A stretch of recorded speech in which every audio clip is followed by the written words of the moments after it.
All right, so this video is going to be a bit more of a PSA for those of you that don't quite follow all of the socials for SD Gundam G Generation Eternal.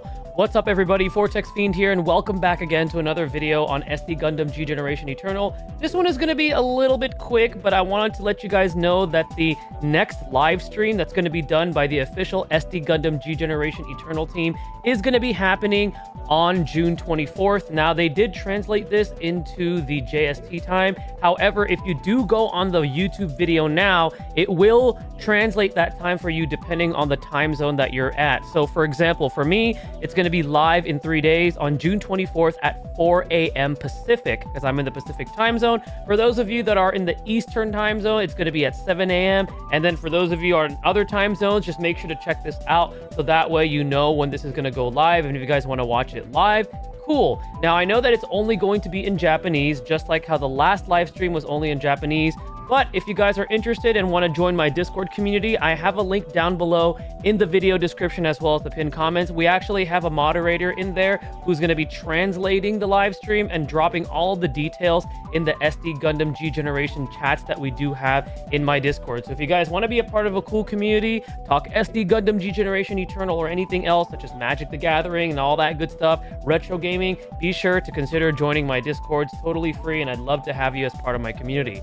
Now, in terms of the live stream, the last one that they did cover events that were coming out for the first 3 months of the game's release. So from April all the way up until June. So if they follow that format, they should be covering the events for July, August, and September. Now, in terms of what they're going to be covering, what do you guys want them to address? Obviously, they've been very good about taking feedback via the surveys, and they really are hoping that the community gets involved to give them ideas on how this game can definitely improve. And we've seen that they've been taking this seriously. At least I think they've been taking this seriously, because if you're asking surveys like literally every month from your player base, it kind of shows that you guys care about the game, that they care about the game. They want players to be happy and they want people to stick around for the long run, especially, Gundam being such a big IP. There's a ton of IPs that are going to be placed into this game because there's so many different Gundam series, and they're even pulling from things such as anime and all that, anime, manga, all that different kind of stuff. So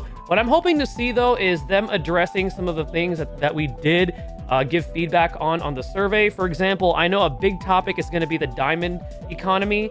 It was definitely discussed in their last response from the survey, and I really hope they do touch up on that a little bit, and hopefully we'll see that implementation of increasing the diamond economy, especially for those of you that are free to play, because once you're done with content and once you finish events really quickly, there really isn't much to do at the moment, and there's not a lot of ways to earn a lot of diamonds. And I know, again, for those of you that don't really spend on the game, it's nice to have a little bit of extra diamonds to hold on to. That way, when a banner does come out that you care about, you can actually do as many pulls as possible within the allotted resources that you have for those banners. Another thing that I hope they do talk about, or at least that they improve upon, is the event frequency. Now, as we've seen, when the game first came out, there was a lot to do. But then as the game progressed, as they started releasing events, one of the biggest concerns was that events that came out can literally be finished in 2 hours. And unless you're a newer player where you still have additional content that you have to finish through, if you were a player since day one, once you're done with that, there's really nothing to do. Now, there's nothing absolutely wrong with that. Like for me, for example, this is not the only game that I play. It gives me time to do other things and play my other games. But I do empathize and understand that we would like to see a little bit more frequent content release, and I hope that's something that they can talk about, or at least they would potentially give us more events to do, or even overlap events. Someone in my Discord did mention that if they did overlap how events work, like for example, we have the map event running, and then we have the Master League Season 1 coming, and while that comes out, the map event should still have a few more days available. If they did something like that, so it'll be good because it gives us a bit more to do. So then that way we could kind of balance our time. It's like, okay, we're going to do this. I can do this.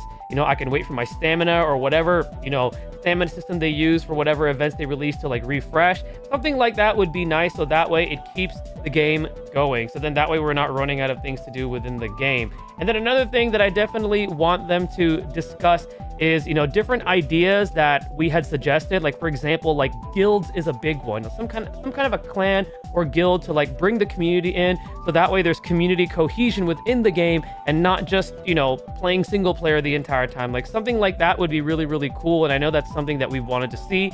Something like, for example, like raid bosses would be very cool to see the community like get together and like defeat a raid boss and earn cumulative rewards based on how the community does as a whole in defeating these raid bosses. I hope that's something that they do talk about. And then the last thing that I hope that they do talk about is implementing an actual friends list, not just inviting friends to get diamonds, but an actual friends list where we have, you know, the opportunity to use each other's units, especially if we don't have, you know, certain UR units that we missed out on. That way it'll keep things fresh. It'll be nice to be able to test these units out, you know, that belongs to another player on our friends list, and be able to take them into some harder events, which, you know, we've seen that before in other gacha games. So that's what I'm hoping that they discuss in this particular live stream. But let me know what you guys want to see. You can give me your top 3, your top 5, top 10, whatever, but it'd be cool to hear what you guys want to see from this live stream. I'm definitely excited. I don't know if I'm going to be up at 4 a.m. because I got a lot on my plate. You know, I got a family that I got to take care of, and that's very early for me.